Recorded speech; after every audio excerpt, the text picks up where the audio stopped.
Good morning, everybody. Metalhead here. Hope you're doing well. It's day the 4th of September 2023.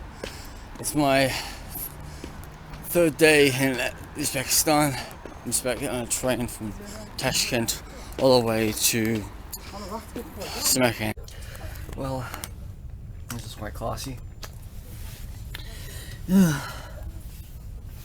Paid about 2,000 som for the seat. You know, I just wanted the cheapest ones to put in the VIP class. Oh god, look at this. Markets.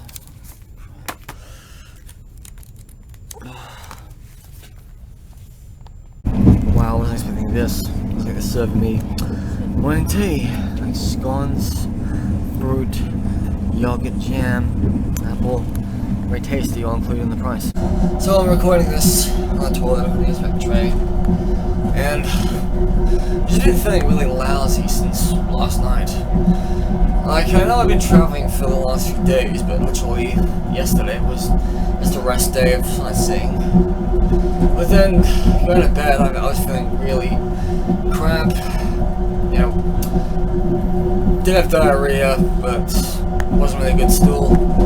And then I just kind of feel like these past illnesses that I've had in my travels, like loss of appetite in Malaysia, or the flu and diarrhea in Poland, I think this is all coming back to me. I've been good. I haven't eaten like unsanitary food. I haven't drunk in the water because I know it is quite risky here.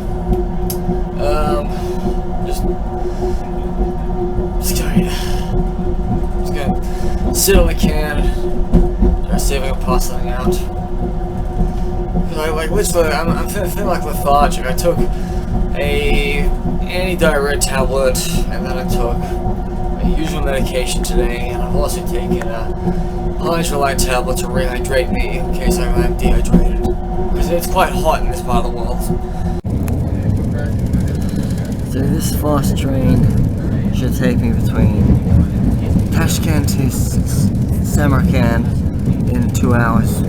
I paid double the price of what I paid from Andijan to Tashkent on Saturday, but it's basically because they put me in the VIP section, which is quite lovely, and gave me some breakfast. Because I haven't been feeling too well, but let's hope my health improves. Just doing some vlogging out the window. Wow, look at those mountains and how sunny it is right now. A few months' time there'll all be snow.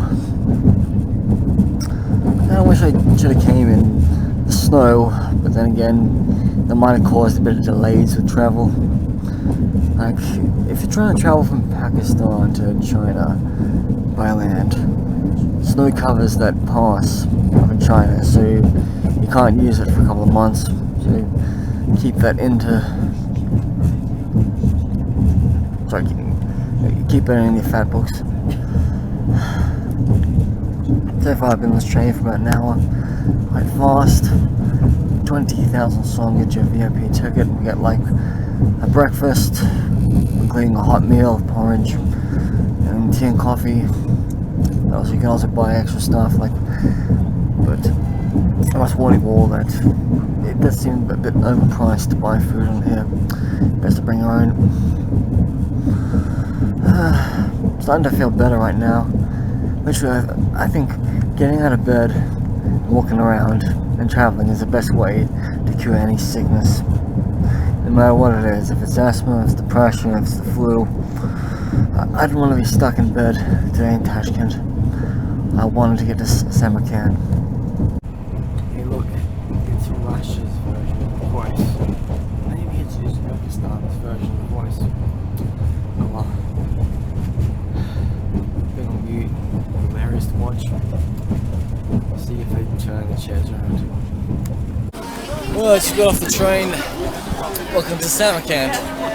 This train cost me 200,000 soms, VIP class. It even gave me a really delicious breakfast. And I was like, I just really want the cheapest train, and you charge me that much money for like a ticket? I mean, it's a 2-hour trip, so it's all worth it, I guess, but if it's going to be a longer train, then I expect to pay much more money. First thing you see when getting off the train in Samarkand is the eagle, which is featured on the Uzbek coat of arms. Very impressive. So here I am, Samarkand, that's how they say it in Uzbek, Samarkand, the second largest city in Uzbekistan, on the Silk Road. The train takes 2 hours and a bit. Well, it's much more exciting to take a train than the bus. I mean, if you take a bus, God, you'd be on the roads for hours, you'd be like, oh God, it's so hot in here. I mean, it's still summer for a few more weeks. It's still hot weather. I mean, I really shouldn't be wearing this jacket, but literally, mornings are quite cold and all. Well, it is a bit of a walk into town from the train station. I must let you know that. I kind of wish Google Maps would tell you if the buses are running. I mean, look, there's a bus there. If I knew where the bus is going, I'd get on it. But I mean, here's me walking, save some sum. Like, I spent 1,000 Kyrgyz som to get a taxi from the airport on Thursday. All because after 8:30 the marshrutka stops running. And I must warn you, if you're flying into Bishkek, it's 30-ish kilometers from the airport. So keep that into consideration. So, I'm here for 2 days. I'm going to have a good look around. I'm going to see a lot of Christian, Muslim and Jewish sites all over Samarkand. I'm going to try some nice food, eat some bread. I got some bread with me right now. And hopefully I'll be shaking off this little illness I've got right now. I really don't want it to weigh me down. Things sort of exchange between countries. Way before, independence and flying things and even train tracks. God, a mojito. It's better be non-alcoholic because I don't drink. Funny thing is, it comes with a straw. It's a bit of a relief not to see McDonald's here in Central Asia. But I get really sick and tired of seeing, KFC, Starbucks. And God help me, Costa coffees in this country. I mean, seriously, why pay for overpriced stuff? It's much cheaper if you eat at a local restaurant, I believe. Alright, this man here, Alisher Nevoi, 1441 to 1501. That's all in Uzbek writing. So here's a statue of him. Right here. A modern folklore hero of Uzbekistan.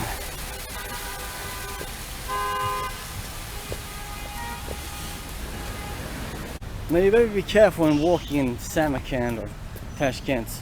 So many trenches over here. You don't want to fall in and break your foot and cost you a fortune to get treated and screw up your trip. So always keep that in mind. And also when walking through patches of grass, keep on the lookout for sprinklers that you could end up tripping over. I've tripped over a few today. I'm not looking carefully. There are so many Koreans all over Central Asia, including Uzbekistan. So no wonder why they have connections between Uzbekistan and Korea. But this all dates back to the Soviet times. So many Koreans fled to the Soviet Union, and then a lot of them were deported to other parts of Central Asia, where literally they just stayed in Central Asia instead of returning to Korea. Now right here is an Armenian church. Now the Armenians have all been spread out throughout the Soviet Union for centuries. You'll find Armenians all over Russia and all over Central Asia. So it's nice to see an Armenian church thousands of kilometers away from Yerevan. And I've seen Armenian churches in Lebanon, in Russia, and in Sydney, Australia, and even my hometown of London. Well, for 5,000 som, for a couple of pence worth, got myself this patty. Great taste, deep fried, hot oil. Got some meat inside it. It's good. Tastes nice. Made a good choice. I also got some bananas with me. I was feeling lousy this morning. I felt like there was something wrong with me inside. I couldn't sleep well last night because people in the hostel think it's funny to like just stay awake and chatting, when literally all hostels should be a policy of STFU after 10 o'clock, right, so people can get a good sleep. So I was quite glad I got out of Tashkent today. I was feeling a bit like I had an upset stomach. It's like I haven't had much of a good bowel movements, to be honest. But I thought, wait, if I just take a anti-diarrhea tablet now and top it off with a rehydration salt and my usual medication, I should be fine. Because like most days, I've woken up feeling really crap, and then as soon as I get to work, I'm like, well, I don't really feel like crap anymore. Oh my word, there's a really tall Uzbek flag flying up there. Kind of reminds me of the big flagpole I saw when I was in Baku, and then also there's one in Tajikistan, Dushanbe. That's what looked quite tall. So, how's that for flagpoles?